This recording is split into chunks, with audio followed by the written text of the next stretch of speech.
रंजिता जी, स्वागत है आपका आज हमारे इस शो में। नमस्ते।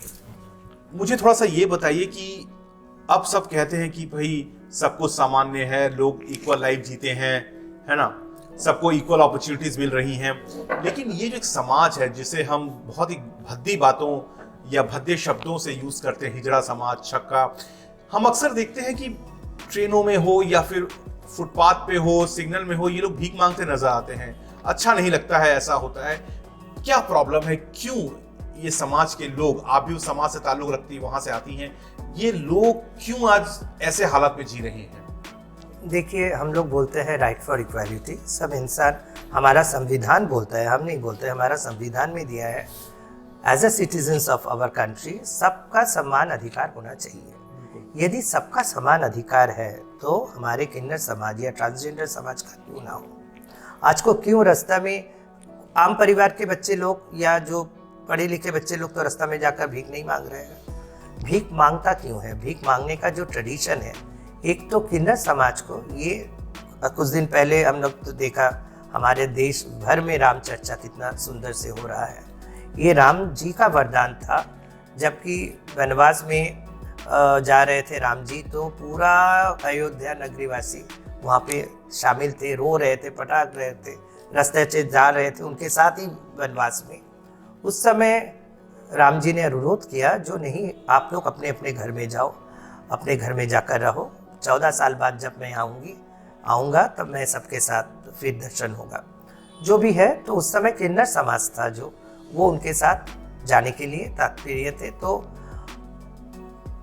राम जी ने बोला था नर नारी के लिए, तो किन्नर समाज वो 14 साल वहाँ पे बैठे रहे। और जब राम जी ने लौटा अयोध्या में, तब उस समय वो देख के स्टन था, जो ये क्या बात हो रहा है, 14 साल किन्नर समाज वहाँ पे बैठे हैं, उनके लिए अपेक्षित बैठे हैं। तो उन्होंने बोला, आपका इतना धैर्य, इतना शक्ति, इतना हमारे प्रति महिमा, इतना प्यार, तो मैं आपको बोल रही हूँ जो कलयुग में जाकर आपका जो संप्रदाय है उसको सम्मान मिलेगा। तो यदि मैं उस चीज़ को लेके देखती हूँ तो सम्मान तो मिला। हमारा देश का जो सबसे बड़ा महामान्य सुप्रीम कोर्ट ने हमें आज़ादी दिया, हमें सम्मान दिया, इक्वालिटी का बात समझा। इतना दिनों से तो हुआ नहीं था, और वो भी था जो क्यों दिया? क्योंकि हम लोग ने आवाज़ उठाया। कोई सिविल सोसाइटी हमारे लिए बात नहीं किया, कोई भी सरकार, कोई भी राजनेता हमारे साथ उतना खुल के बात ही नहीं किया। हम लोग पिटिशनर थे। लेकिन इसके बावजूद आपने कहा कि सुप्रीम कोर्ट ने आपके हित में फैसला सुनाया।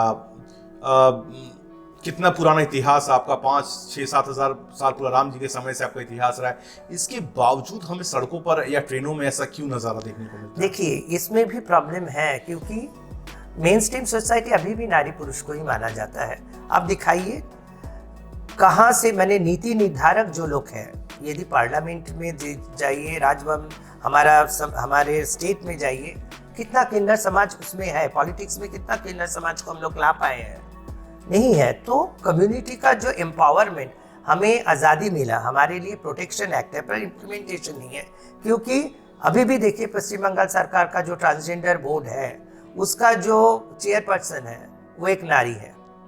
कहीं पे विमेंस कमीशन का चेयरपर्सन को तो एक नारी को किया नहीं जाता।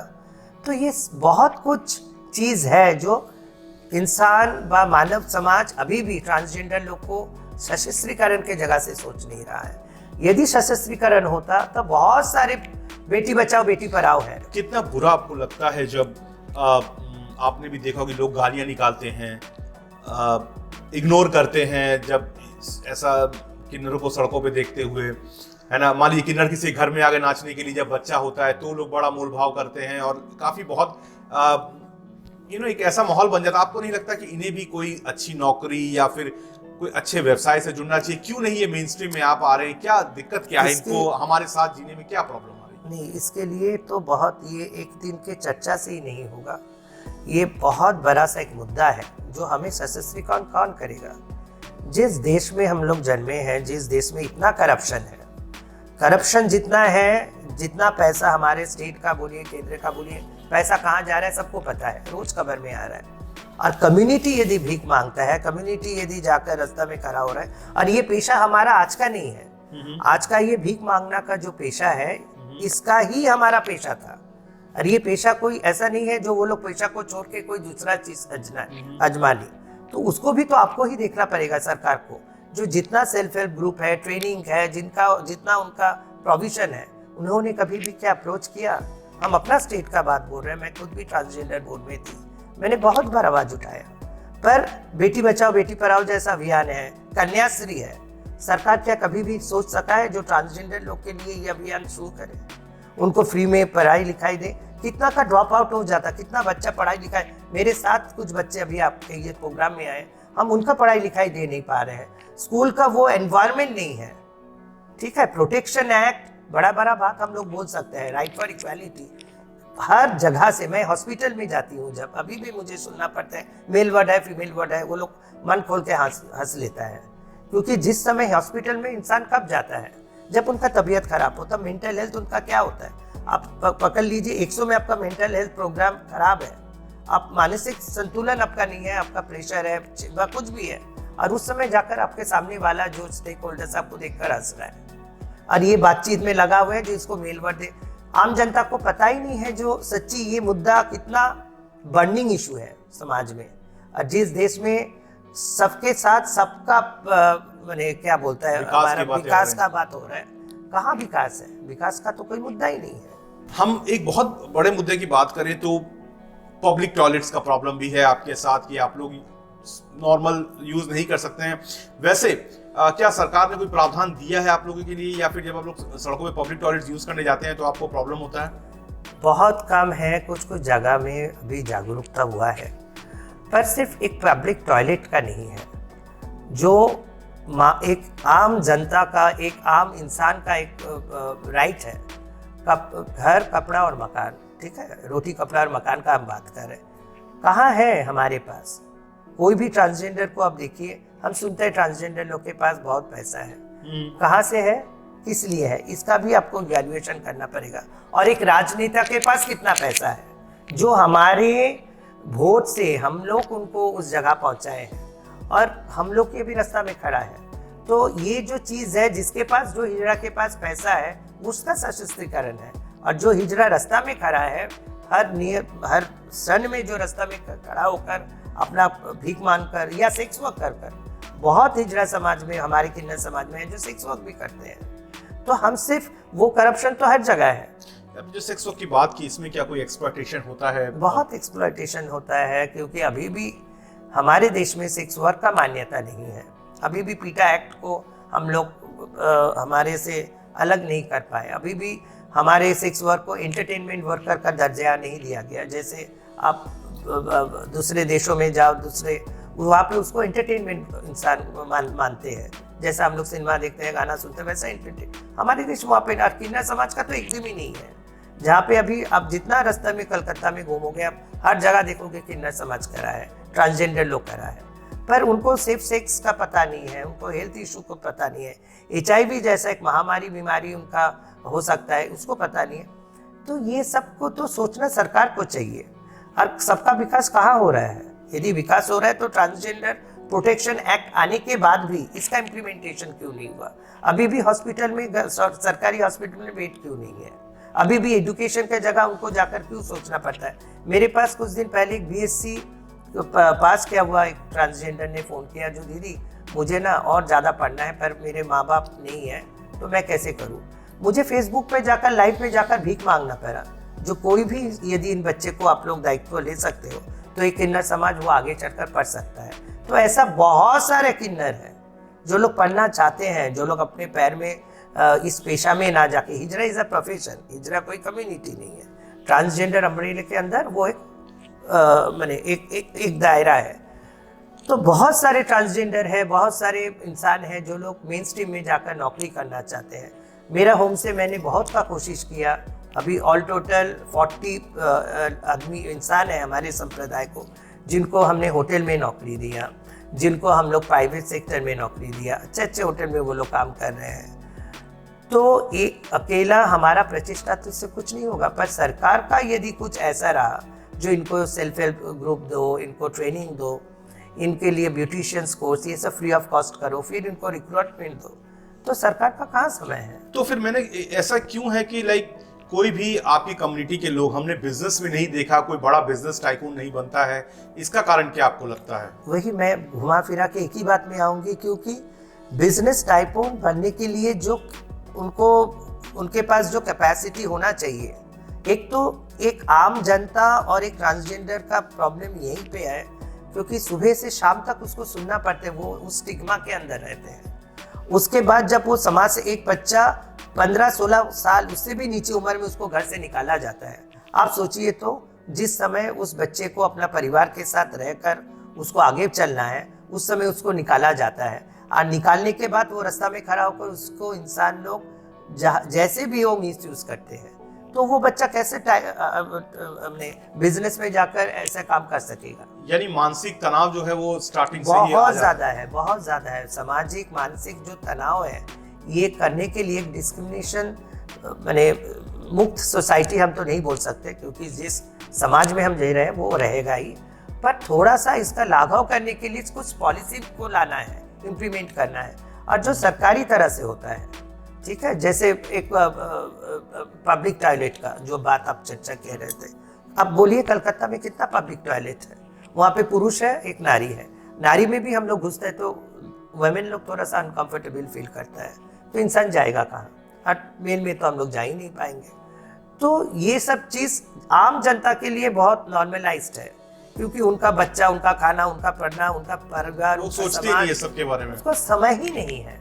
और ना हमारे देश का राजनेताओं को इसको लेकर चर्चा में आने का जरूरी है। जिस देश में अभी भी मूर्ति को पूजा जाता है, इतना पैसा खर्चा किया जाता है, इंसान रास्ता में भीख मांग रहा है, उनके लिए सरकार का कुछ सोच ही नहीं है, कोई पॉलिसी भी नहीं है। फिर भी हम लोग बोलते हैं जो बेटी बचाओ बेटी पढ़ाओ, क्यों टीजी बचाओ टीजी पढ़ाओ जैसा कोई भी ऐसा प्रोजेक्ट नहीं आ सकता जहाँ पे हमारा टीजी को बचाना जा सकता है, जहाँ पे ये आप यदि सुप्रीम कोर्ट का ऑर्डर में देखो, वहाँ पे लिखा है जो पर परिवार को स्कॉलरशिप दिया जाएगा, उनका टीजी बच्चे को घर से ना निकाले, उनको स्कॉलरशिप दिया जाएगा, क्योंकि उसका माँ बाप को उतना थोड़ा सा पैसा दिया जाएगा जो उनका बच्चे को वो लोग टेक ओवर करे।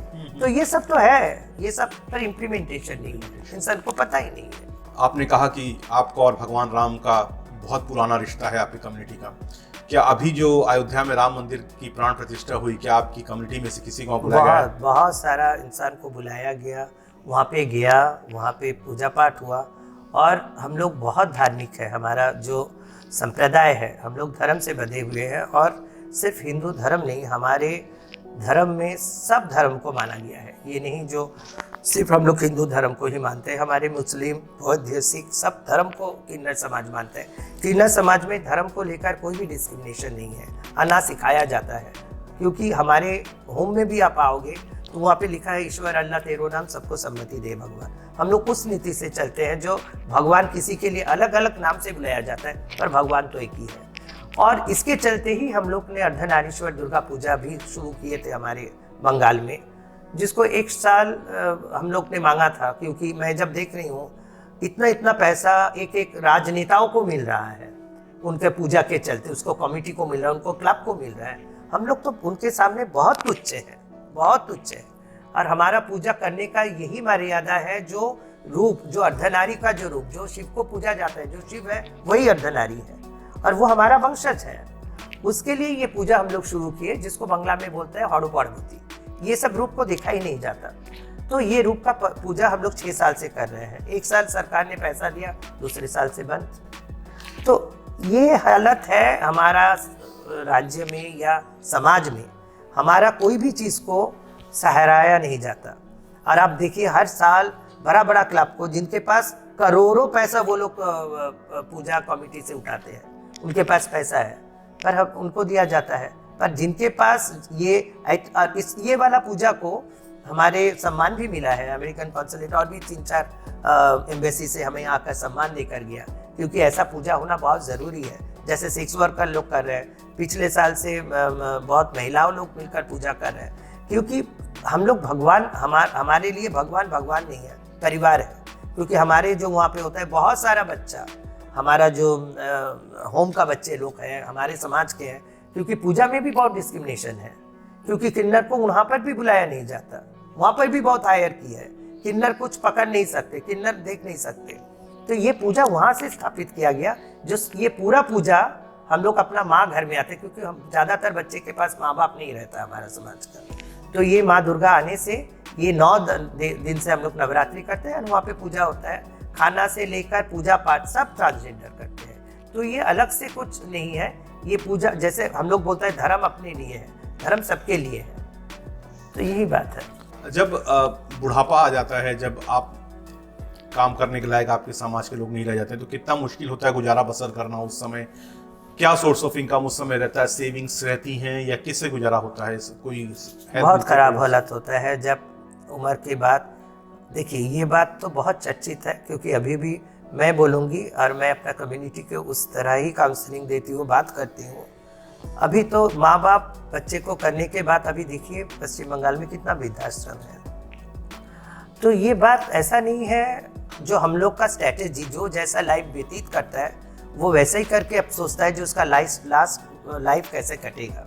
किन्नर समाज का भी वो है, उनको पता है हमारा जो बच्चा जो अभी हमारे साथ पल बुल रहे हैं, ये लोग हमें देखेगा, वैसा ही उसका सशक्तिकरण। आप हिजड़ा समाज में जाइए, वहाँ पे गुरु शिष्य का परंपरा चलता है और ये बहुत अनोखा एक परंपरा है और ये वास्तविक परंपरा है, जो शायद माँ बाप को छोड़कर बच्चा विदेश चला जाता है, माँ को बाप को जाकर रहना पड़ता है वृद्धाश्रम, हमारे समाज में नहीं है। आप कोई भी वृद्धा को आप रास्ता में भीख मांगते हुए नहीं देखोगे, ठीक है, क्योंकि ये कल्चर जो हमारा है ये बहुत पौराणिक है और बहुत धार्मिक प्रथा से जुड़ा हुआ है।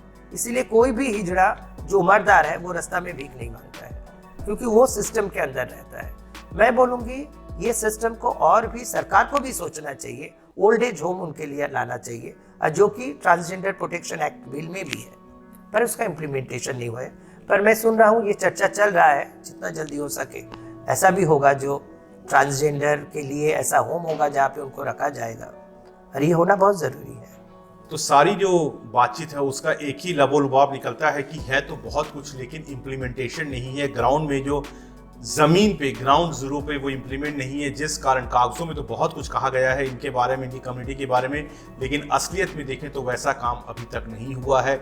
हाल ही में अयोध्या में राम मंदिर की प्राण प्रतिष्ठा हुई, जहां पर रंजिता जी बताया कि बहुत सारे लोग इन कम्युनिटी में गए थे। हम ऐसी उम्मीद करते हैं कि और इनको बढ़ावा मिले और बिजनेस में ज़्यादा से ज़्यादा लोग आएँ, ताकि बिजनेसमैन बन पाएँ, ये खुद तो लाइवलीहुड क्रिएट कर पाएँ ही, बल्कि दूसरों को भी लाइवलीहुड जनरेट कर पाएँ। हमारी यही आशा है। बहरहाल मिलेंगे आपसे अगले पॉडकास्ट में। थैंक यू रंजिता जी, हमारे आने के लिए, इतना समय निकालने के लिए, हमको इस पूरी रियलिटी से अवगत कराने के लिए धन्यवाद। मैं रंजिता जी कॉन्टैक्ट डिटेल्स स्क्रीन पे दिए जा रहा हूँ, और आपको अगर ये पॉडकास्ट अच्छा लगा हो तो मेरे चैनल को सब्सक्राइब करिए, लाइक करिए और कमेंट जरूर करिएगा, ताकि हमको पता चले कि ये जो सीरीज थी ये आपको अच्छी लगी। मिलेंगे फिर एक अगले मेहमान के साथ, दीजिए इजाजत।